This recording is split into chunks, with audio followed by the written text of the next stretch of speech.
எங்கள் சர்ச்சில் first Holi communion அதுக்கு ப்ரிப்பேர் பண்ணுற பசங்க, அவங்க போன மாதத்துல தான் இந்த ரெக்கன்சிலியேஷன் பாவ மன்னிப்பு அது பண்ணி முடிச்சாங்க. அதுக்கப்புறமா கிட்டத்தட்ட ஒரு 1 month கேப். இந்த 1 month கேப்புக்கு அப்புறமா தான் அவங்களுக்கு ஃபர்ஸ்ட் ஹோலி கம்யூனியன் வகுப்பு. அந்த வகுப்புக்கு எல்லா பசங்களும் வந்து கொண்டு இருக்கிற வேளையில் ஒரு பையன்கிட்ட கேட்டேன், சரி இந்த 1 மாத காலத்தில், அதாவது உன்னுடைய முதலாவது பாவ சங்கீர்த்தனம் அது நீ பண்ணதுக்கு அப்புறமா இந்த 1 மாத காலத்தில் did you make any mistake or did you do any sin அப்படின்னு கேட்டேன். அதாவது நீ ஏதாவது தப்பு பண்ணியா, ஏதாவது பாவம் பண்ணியா அப்படின்னு கேட்டேன். அதுக்கு அந்த பையன் கொடுத்த பதில், நான் பாவம் பண்ணல, ஆனா தப்பு பண்ணி இருக்கிறேன். அவன் சொன்ன வார்த்தைகள் என்னை யோசிக்க வச்சுது.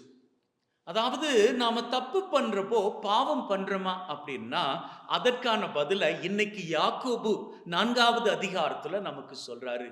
நாம தப்பு பண்றப்போ பாவம் பண்ணல, மாறாக நாம நல்ல காரியம் செய்ய இருந்தும் கூட, நல்ல காரியம் செய்வதற்கான வாய்ப்புகள் இருந்தும் கூட அதை நாம பண்ணாது போவமாக இருந்தால் அதுதான் பாவம் அப்படின்னு. இப்போ தப்புக்கள் வாழ்க்கையில நாம பண்ணிக்கிறது உண்டு. அப்படி நாம தப்புக்கள் பண்ணுகிற வேளையில அது தப்பு அப்படின்னு சொல்லி நமக்கு தெரிகிற தருணத்துல அதற்காக மனசு வருந்தி நாம மன்னிப்பு கேட்கல அப்படின்னு வச்சுக்கோங்களேன், அப்போ அது பாவமாகும்.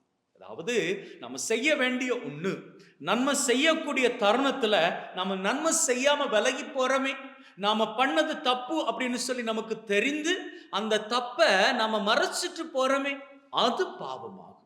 ஆகவே நாம என்ன பண்ணிக்கணும், நன்மை செய்யக்கூடிய வாய்ப்புகள் இருக்கிற வேளையில நன்மைகள் செய்யணும்.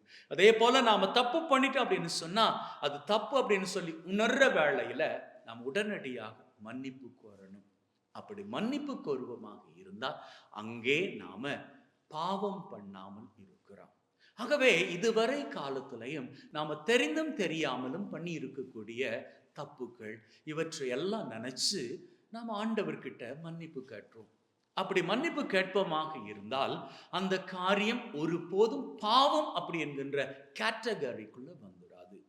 ஆகவே அன்பின் உள்ளங்களே, ஒரு வேளையில சில காரியங்கள் உங்களுக்கு தெரியாம இருக்கலாம், இது பாவமா இல்லை அப்படின்னு தெரியாம இருக்கலாம். அப்படி தெரியாத காரியங்களையும் இன்னைக்கு இந்த தருணத்திலே ஆண்டவர்கிட்ட ஒப்பு கொடுத்துருங்க. ஆண்டவரே, இதுவரை காலமும் நான் தெரிந்தும் தெரியாமலும் சில காரியங்கள் எனக்கு தெரியவே தெரியாது, அது தப்பா அது பாவமா எனக்கு தெரியவே தெரியாது, எனக்கு ரொம்ப கன்ஃபியூசிங்கா இருக்குது, அவற்றை எல்லாம் கூட இப்போ நான் உம்முடைய பாதத்தில் ஒப்பு கொடுக்கிறேன், மன்னிச்சிருங்க அப்படின்னு சொல்லி நீங்க ஆண்டவர்கிட்ட மன்னிப்பு கேட்பீர்களாக இருந்தால் ஆண்டவர் உங்களது தப்புக்களை பாவங்கள் எல்லாம் மன்னிச்சிருவாரு.